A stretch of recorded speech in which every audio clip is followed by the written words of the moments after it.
एक बार की बात है, एक लड़का था। उसका नाम सबल था, जो नगर में रहता था। वह अपने जीवन से बहुत निराश था। उनकी निराशा का कारण यह था कि वह अब तक अपने जीवन में कुछ नहीं कर रहा था। उसके माता पिता उसे ताने मारते थे कि आपके सभी मित्र कुछ न कुछ कर रहे हैं, लेकिन आप अभी भी घर बैठे हैं। दोस्तों के बीच भी अक्सर उनका मजाक उड़ाया जाता था। वह कहीं जाता तो लोग उससे पूछते कि आप क्या कर रहे हैं। उसे यह बताने में भी शर्म आ रही थी। वह कुछ नहीं कर रहा था। धीरे धीरे उसने रिश्तेदारों से मिलना जुलना कम कर दिया और लोगों से मिलना भी बंद कर दिया। वह ज्यादातर समय घर पर ही रहता है। वह अकेला रोता है और भगवान को कोसता है और अपनी किस्मत को दोष देता है। अब उसे अपना जीवन बोझ लगने लगा था। कभी कभी वह सोचता कि कब वह कुछ करने के योग्य बनेगा, और फिर वह सोचता कि जिंदा रहने से अच्छा मर जाना है। एक दिन वह अपने नगर की एक गली से गुजर रहा था। तभी उसने देखा कि एक उपदेशक दुख और परेशानियों पर उपदेश दे रहा है।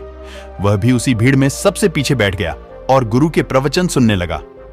उपदेशक कह रहा था, दुख एक शिक्षक की तरह है जो हमें जीवन की सच्चाई दिखाता है और हमें जीने का सही तरीका सिखाता है। आप चाहें तो जिंदगी जीना भी सीख सकते हैं। गुरुजी उपदेश दे रहे थे कि तुम चाहो तो कुछ भी हासिल कर सकते हो, और अगर चाहो तो एक कोने में बैठकर रो सकते हो। इन सभी बातों को सबल ध्यान से सुन रहा था, लेकिन शिक्षक की यह बातें पसंद नहीं आई। उसने खड़े होकर कहा कि कुछ भी सिखाने से दुख दूर नहीं होता। इसमें केवल दर्द होता है। दुख की पीड़ा अनंत है। ऐसा लगता है कि इसके बाद कुछ होने वाला नहीं है। इससे कुछ भी फर्क नहीं पड़ता है। इसके सामने तो मौत भी छोटी लगती है। उपदेशक ने कहा, फिर तुम्हारा दुख क्या है? सबल ने उसके सामने अपनी सारी व्यथा सुनाई और पूछा, मेरे दुख का कोई उपाय है तुम्हारे पास? यह सुनकर शिक्षक मुस्कुराए और बोले, तुम उस दिन मेरे पास आओ जब आपके जीवन में वास्तविक दर्द हो। मैं आपकी समस्या का समाधान अवश्य करूंगा। यह कहकर गुरु वहां से चला गया। सबल ने सोचा, कहीं मेरा दुख नकली तो नहीं है? क्या मैं जिस दर्द से गुजर रहा हूं वह नकली है? मेरा दुख कोई नहीं समझ सकता। जब मां बाप नहीं समझते तो गुरु क्या समझेगा? उनके दुखों से व्यथित होकर सबल ने एक फैसला लिया कि अब वह कुछ करेगा। सबल ने एक छोटा व्यवसाय शुरू किया, पर उसे सफलता नहीं मिल रही थी। लेकिन उसके घर वाले पूछते हैं कि क्या वह कुछ कोशिश कर रहा है। वह अपने व्यवसाय में लगा रहा और धीरे धीरे उन्हें सफलता मिलने लगी। फिर उसने गति पकड़ी और केवल 3 साल के अंदर ही वह एक बड़ा बिजनेसमैन बन गया। अब सबल के आसपास ऐसे कई लोग थे जो उसकी परवाह करता था, जो उससे प्यार करता था। अब उनके परिवार के सदस्य भी उसकी तारीफ करते नहीं थक रहे थे। दिन ब दिन उसके मित्रों की संख्या बढ़ती जा रही थी। अब वह अपनी जिंदगी से बहुत खुश था।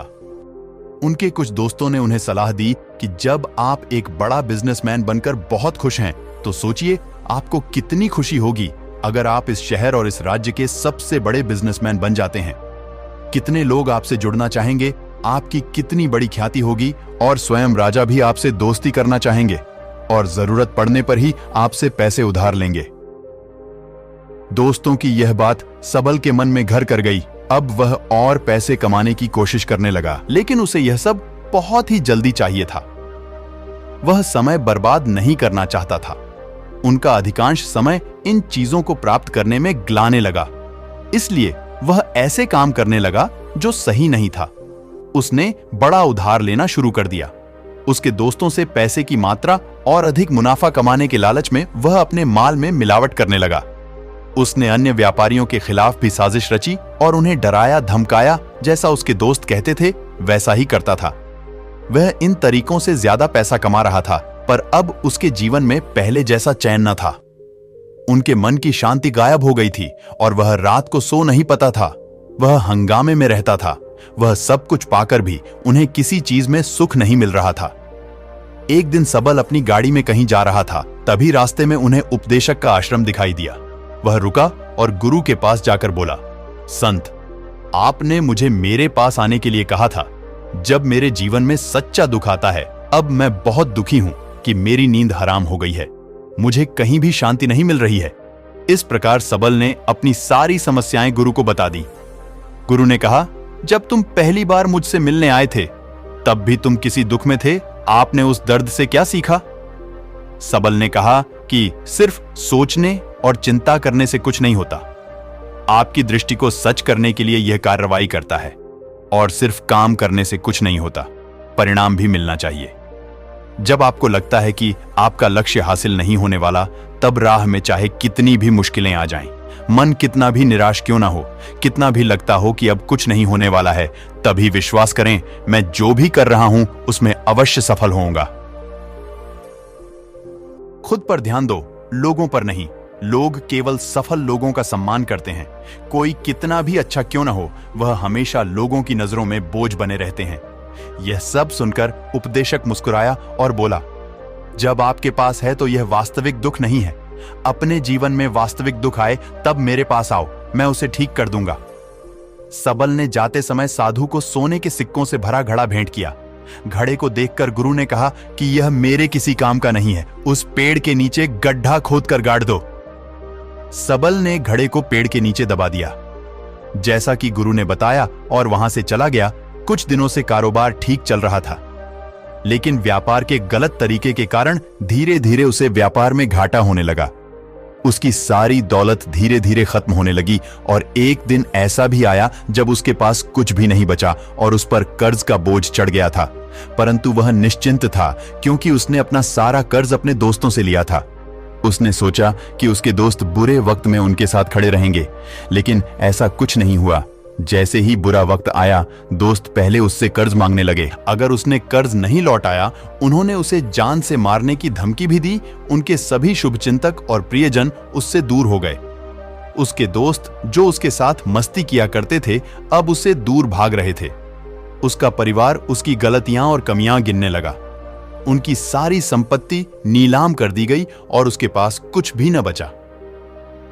जब उसने अपने पिता से मदद मांगी, पिता ने कहा कि मेरे पास थोड़ी सी संपत्ति है, मैं तुम्हारी मां को क्या कहूंगा अगर मैं तुम्हें दे दूं। यह संपत्ति हमारा अंतिम उपाय है। सबल के मन में गहरा दुख छा गया। उसके आसपास कोई नहीं था जो उनके दुख को समझ सके, जो उसे संभाल सके। जनता के इस विश्वासघात के कारण वह अंदर से टूट चुका था। वह सोचने लगा कि अब जीने का क्या मतलब है, अब मौत ही मेरा सहारा है। वह आत्महत्या करने के लिए पहाड़ी पर जा रहा था। तब से उसे याद आया कि उस शिक्षक ने उससे कहा था, मेरे पास आओ जब तुम्हारे जीवन में वास्तविक दुख हो। सबल गुरु के पास गया और अपनी सारी व्यथा सुनाई। आंखों में आंसू लिए उसने कहा, हे गुरुजी, मेरे दुख खोख का निवारण कीजिए। गुरु ने कहा, जब जीवन में असली दुख होता है तब मेरे पास आ जाना, मैं इसे जरूर ठीक करूंगा। सबल ने कहा कि ये क्या हो रहा है, मेरी जिंदगी में अभी दुख नहीं है, तो आखिर असली दुख क्या है? गुरुजी ने सबसे कहा कि पहले आप मुझे बताओ, आपने अपने दुख से क्या सीखा? सबल ने कहा कि मैंने वह सीखा, जो लोग हमारे जीवन में आते हैं वह हमारी सफलता और प्रगति के कारण वो हमें धोखा जरूर देंगे, क्योंकि बुरे समय में वे हमारे साथ नहीं खड़े होंगे। वे अच्छे समय में ही हमारा फायदा उठाएंगे और बुरे समय में हमें छोड़ देंगे। उन लोगों पर ही भरोसा करें जो हमारे बुरे समय में हमारे साथ खड़े रहते हैं। लेकिन ऐसे लोग बहुत कम होते हैं, लेकिन जिनके पास है उन्हें उनकी सराहना करनी चाहिए, उनका अपमान नहीं करना चाहिए। मैंने कभी भी किसी के खिलाफ साजिश नहीं रखना चाहिए। अपना काम ईमानदारी और धैर्य से करें और कभी लालची मत बनो। अपने सारे दुख दर्द और अनुभव बयां करने के बाद सबल गुरुजी के सामने आंखों में आंसू लिए बैठ गया। कुछ देर बाद साधु उठे और पेड़ के नीचे एक गड्ढा खोदा और घड़ा निकाल लिया, जो सोने के सिक्कों से भरा हुआ था। उसने सबल को देकर कहा, मेरे पास आओ जब तुम्हारे जीवन में वास्तविक दुख हो। सबल ने अपने शिक्षक को धन्यवाद दिया और उसे प्रणाम करके चला गया। उस पैसे से उन्होंने एक छोटा सा व्यवसाय शुरू किया। अब वह छोटा व्यापारी बनकर भी खुश हैं। उन्होंने पूरी लगन और ईमानदारी से कारोबार किया। जल्द ही वह अपने शहर का एक बड़ा व्यापारी बन गया। उनका जीवन सुख सुविधाओं से भरा हुआ था। लेकिन कोई कितना भी अच्छा क्यों न हो, लेकिन जीवन में दुख आता है तो सबल के जीवन में भी दुख आते थे। अपने माता पिता की मृत्यु के रूप में वे दोनों एक ही दिन मर गए। सबल अपने माता पिता से बहुत प्यार करता था, इसलिए उनके निधन से उन्हें गहरा सदमा लगा। वह शवों को ले गया, दोनों को श्मशान घाट ले गया, जहां अंतिम संस्कार किया गया। वहां उसने अपने माता पिता का शव जलता हुआ देखा तो उनका मन बेचैन हो उठा। उसके मन में कई सवाल उठने लगे। वह घर वापस आ गया। इसलिए उसने अपने माता पिता के घर और संपत्ति को देखा, जिसके लिए उनके पिता हमेशा लड़ते रहे। आज जो छूटा पड़ा है, जिन्होंने इसकी देखभाल की, इसके लिए लड़ने वाले इस दुनिया से चले गए। उसके पिता ने जो कुछ कमाया वह सब यहीं रह गया। एक दिन पहले तक उसके पिता मारपीट करते थे किसी के साथ उसकी संपत्ति के लिए। आज वो खुद इस दुनिया से चले गए। उसका मन ऐसे अनेक विचारों के बवंडर में था। वह अंदर से अकेला और डरा हुआ महसूस कर रहा था। वह खाली महसूस कर रहा था। उसे लगा कि कुछ है, वह समझ नहीं सका। इसलिए वह गुरु के पास गया। उसे देखकर गुरुजी ने कहा, क्या जीवन में कोई दुख है? सबल ने कहा, वैसे तो जीवन में कोई दुख नहीं है, सब कुछ अच्छा चल रहा है, लेकिन आज मेरे माता पिता का देहांत हो गया है। मैं इस घटना से बेहद दुखी और परेशान हूं। गुरुजी ने कहा, इसमें दुखी होने की क्या बात है? एक दिन सबके अपनों को मरना है। कोई न कभी जिया है और न कभी रहेगा। एक दिन तुझे भी मरना है। शायद तुम कल ही मर जाओगे, या आप आज भी मर सकते हो। सबल ने कहा, क्या कह रहे हो गुरु जी? मैं भी मर जाऊंगा, लेकिन मैं अभी जवान हूं। गुरु ने कहा कि सब जी रहे हैं इस भ्रम में कि मृत्यु केवल दूसरों को आती है, बड़ों के पास ही आती है। लेकिन जवान और बूढ़े मर जाते हैं, बच्चे मर जाते हैं। मौत का उम्र से कोई लेना देना नहीं है। यह सभी को प्रभावित करता है। मास्टर जी की ये बातें सबल के मन में घर कर गईं और वह चुपचाप चला गया। लेकिन उसका मन अभी भी बेचैन था। वह खाली महसूस कर रहा था। वह सारा दिन अपने बारे में ही सोचता रहा कि वह कौन है, वह इस दुनिया में क्यों आया है, क्या जीवन का लक्ष्य केवल चीजों को खाना और मरना है? ऐसे कई सवाल उसके दिमाग में लगातार उठ रहे थे, लेकिन उन्हें अपने किसी भी सवाल का जवाब नहीं मिल रहा था और उसका दुख दिन ब दिन बढ़ता ही जा रहा था। इसलिए कुछ दिन बाद वह फिर से गुरुजी के पास पहुंचा और बोला, हे स्वामी, मैं बहुत दुखी हूं क्योंकि मैं यह नहीं जान पा रहा हूं कि मैं कौन हूं और मैं इस दुनिया में क्यों आया। यह सुनकर गुरुजी मुस्कुराए और बोले, आज आपके जीवन में पहली बार सच्चा दुख उत्पन्न हो गया है। यह वास्तव में दुख कहलाने के लायक है। हम नहीं जानते कि हम कौन हैं, हम क्यों आए हैं, क्या करें, कैसे करना है। सबल ने अपने गुरु से कहा कि उसकी दुर्दशा दूर करो। गुरु ने कहा कि हम सभी इंसान हैं, जीवन भर संग्रह करते रहते हैं। सबल ने कहा कि सभी इंसान जीवन भर धन, सम्मान, परिवार, प्रतिष्ठा, मित्र, शत्रु आदि जमा करता है। गुरु ने पूछा, क्या हम एकत्रित की गई चीजों में से कुछ भी अपने साथ ले जा सकते हैं? सबल ने कहा, कोई भी इंसान अपने साथ कुछ भी नहीं ले जा सकता, वह सिर्फ अकेला ही जाता है। मेरे माता पिता भी अपने साथ कुछ भी नहीं लेकर गए। सब कुछ, धन, संपत्ति, वैभव, सब कुछ यहां पर छोड़कर गए। शिक्षक ने कहा, अब मेरी बात ध्यान से सुनो। इस संसार में हमें जो संग्रह करना चाहिए वह हम नहीं करते। चीजें हमारे सामने होती हैं, लेकिन हम उन्हें देखने की कोशिश नहीं करते। हमें इस दुनिया में जो कुछ भी इकट्ठा करना है वह हम खुद हैं। हमें खुद को जुटाना होगा ताकि जब हम मरें तो हम एकजुट हो सकें और खुद को पहचानने में सक्षम होने के लिए हम अंदर बंटे हुए हैं। हम प्यार, नफरत, गुस्सा, ईर्ष्या में बंटे हुए हैं। क्रूरता, धन, स्थिति, प्रतिष्ठा, सम्मान, पहचान, धर्म, जाति, सैकड़ों हजारों ऐसी चीजों और इच्छाओं में हम विभाजित हैं और टुकड़ों में जीवन जी रहे हैं। इस विभाजन के कारण हमारी चेतना कभी एक नहीं हो सकती। हमारी चेतना शक्ति बिखरी हुई है, इसलिए हमारे पास इतना समय नहीं है, इतनी ऊर्जा नहीं कि हम मुड़ सकते हैं और अपने भीतर देख सकते हैं। वास्तव में धन, सम्मान और सुविधाओं का अभाव, लोग इसे दुखौक समझते हैं और जीवन भर के लिए जो दुखौक कहकर रोते रहते हैं और समाधान खोजने का प्रयास करते रहते हैं। उन्हें अपना समाधान कभी नहीं मिलेगा, क्योंकि जिसे लोग दुख कहते हैं वह वास्तविक दुख नहीं है। यह सिर्फ एक आदमी की इच्छा है। उसकी इच्छा कभी पूरी नहीं होती, इसीलिए व्यक्ति को कभी उनके प्रश्नों का समाधान नहीं मिलता। इसलिए इन सब से परे, यदि आप अपने दुखों का अंतिम समाधान चाहते हैं तो सबसे पहले खुद को समेटो। इस दुनिया से अपनी ऊर्जा वापस ले लो और इकट्ठा करो। अपने आप पर ध्यान केंद्रित करो, स्वयं पर ध्यान दो। अपने मृत्यु से पहले अपने आप को जानने की कोशिश करो, बिखरो मत। सबल ने कहा, तो गुरुजी, क्या हम इस संसार को छोड़ दें? हमारी सभी इच्छाओं को मार देना चाहिए। किसी से प्रेम नहीं करना चाहिए, धन संग्रह नहीं करना चाहिए, सम्मान की आशा छोड़ देनी चाहिए।